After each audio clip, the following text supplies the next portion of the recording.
Covered head to toe in all things that go boom, Walter Fuse Fitzroy is a one-man wrecking crew, and damn proud of it. If there's dirty deeds need doing, I'll do 'em dirt cheap. A former mercenary and a true connoisseur of explosives, Fuse can rain down destruction from an exceptional range.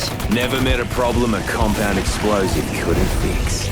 Able to stack one more grenade per inventory slot, Fuse's mechanical arm allows him to throw ordnance farther, faster, and more accurately.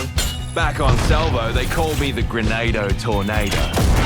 His grenade arsenal also features a tactical cluster bomb that splinters out mini concussion mines. Don't you worry. Fuse will make sure you go out with a bang. But when the big guns need to come out, Fuse is more than up to the task. Time for a little shock and awesome. Affectionately known as Wally, Fuse rains the ultimate fire from the sky. Mother load incoming.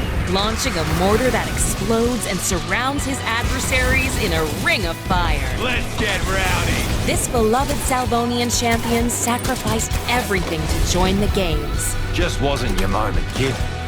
And nothing is going to stop him from bringing a little mayhem to the sport. Righto. Time you pups see what an old dog can do.